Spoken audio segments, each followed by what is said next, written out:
Hello and welcome to the latest episode of the Low Budget Review Show. I am your host, Eric Smith, and today I am talking about Taking Shape, Developing Halloween from Script to Scream by Dustin McNeill and Travis Mullins. This is published by somebody, Harker Press, there you go, and it is unauthorized, just so you know. This is a big honkin' book, and it's right there on the cover. Halloween from Script to Scream. This basically talks about, as of this recording, every Halloween movie that has been released. So it's both Rob Zombie movies through, from the beginning, all of that stuff, both Rob Zombie movies through the 2018 Halloween with the return of Jamie Lee Curtis, the one that does away with everything else and is a direct sequel to the very first one. And this is the history of the movies, the behind the scenes, talks about deleted scenes. There are interviews. There's differences between what made it to screen and what was in the original script. The only thing it doesn't have is pictures.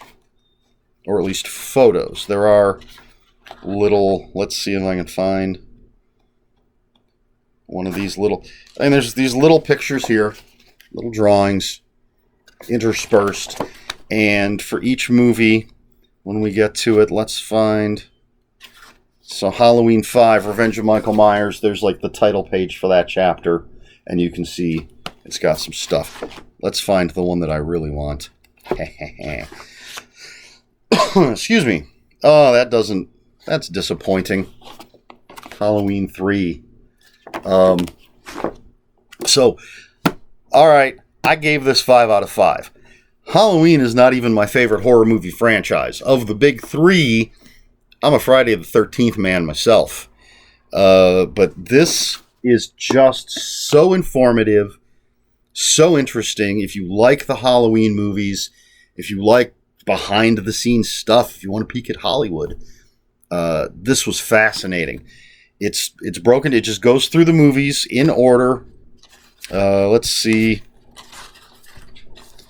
All right, I went too far. I was going to show you the table of contents. There it is. It's just a quick glance. I don't expect you to read this whole thing, or I don't even know how well you can see it because it's in front of my face. But there you go. There's the movies in order. Tells you who's being interviewed. And they basically go through how the movie came to be, what the story of the movie is, and then as I flip, things like deeper meanings for Halloween. I'm looking at the very first movie, and basically they're talking about how people interpreted the movie and what John Carpenter and Deborah Hill had to say. Deleted scenes or lack thereof. So, in this case, the first movie, such a low-budget movie, I guess there wasn't a lot of deleted scenes. Everything that they shot was meant to go up there. And it talks about the novel, the novelization of the movie. That's a big section, the TV version, because they had to... I'm giving things away for this first one. When it was sold for TV... It wasn't long enough to fill a 2-hour time slot, so they had to go and shoot, I think they said 11 more minutes of footage for TV.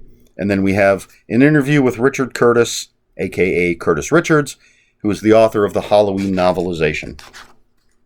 And then, at the end of each one, critical impressions, and it has some of the reviews, excerpts from some of the reviews for each movie. And that's basically what each one goes through. Some differences, they all do cover. If there are deleted scenes, that's all covered.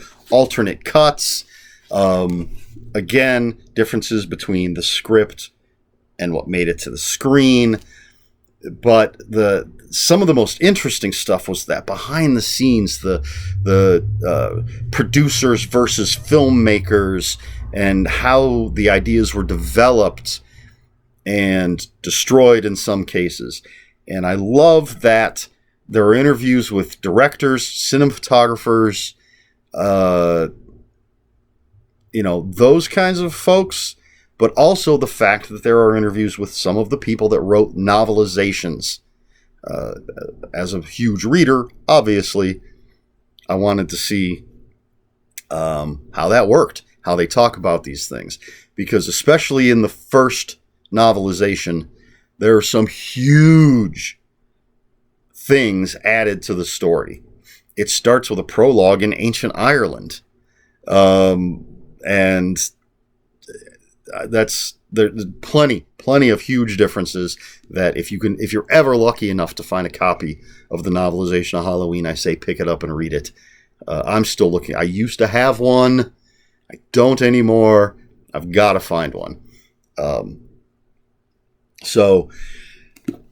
Let's see. Anything else? Just, I think I covered all the pertinent information about this. It's just a great behind-the-scenes look at a horror franchise that's still going. I think the only Halloween movies I haven't seen are Rob Zombie's Halloween 2 and is it Resurrection? The one with Busta Rhymes. Whatever that one's called. I've seen parts of it. All right, well, I've seen H2O, so it's the next one. Whatever the next one is. That just says Halloween. I thought the next one was... Oh, there it is. Resurrection. Yeah. Halloween Resurrection. Very small chapter, apparently. I skipped right over it. Yeah, so I haven't seen Halloween Resurrection. I bet that little 60 seconds of video was just fascinating for all of you. I haven't seen Resurrection. Haven't seen Rob Zombie's Halloween 2. I happen to like Rob Zombie's Halloween. It's not the original. I think it's an interesting take. I am a fan of Rob Zombie's work for the most part. I do have some problems with his version of Halloween, but I have no problem with showing young Michael Myers and building the character of him. It's just a different film. If you don't like it, just stick with the original. I'll watch both. I've just never gotten around to watching the second one. I hear it's not that good. Who knows? I'll probably see it eventually. But anyway, I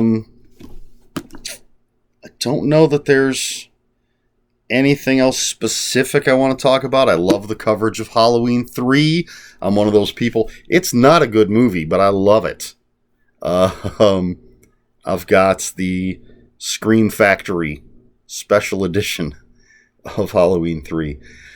So it's great to read about that, how that came into existence, and again, the changes that were made from the original concept to what we all know and love.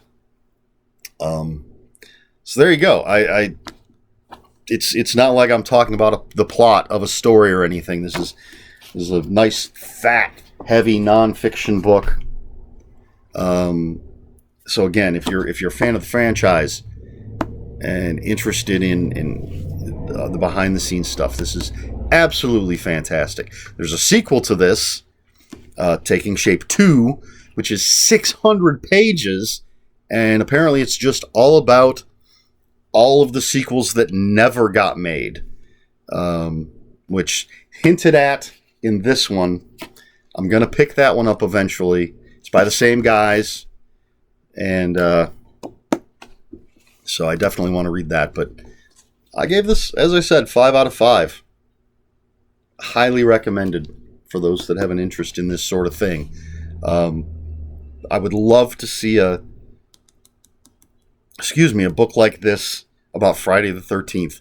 I know there's Crystal Lake Memories, but I don't think that's the same format as this. So, yeah. Hey, Dustin and Travis, can you do some Friday the 13th like this? Anyway, there you go. That's Taking Shape. Developing Halloween from script to screen. Highly recommended. I think I've rambled on long enough. I don't know what else I can talk about. Great interviews, great insights, great behind-the-scenes stuff. So if you have any comments, questions, or corrections, please put them in the comments below. Comments are open for spoilers, although it's non-fiction, so what do you spoil? I don't know. But if we're gonna talk spoilers, post a spoiler warning. We try to be polite here at the Low Budget Review Show. Please like, share, and subscribe. If you'd care to follow me on social media, my Twitter is @Ronin5757. My Instagram, where I post pictures of books, comics, games, and occasionally animals, is Eric Smith 5757. That's Eric with K, ERIKSMITH 5757. And that's all I've got. This has been the Low Budget Review Show. I have been Eric Smith. And until next time, read more books.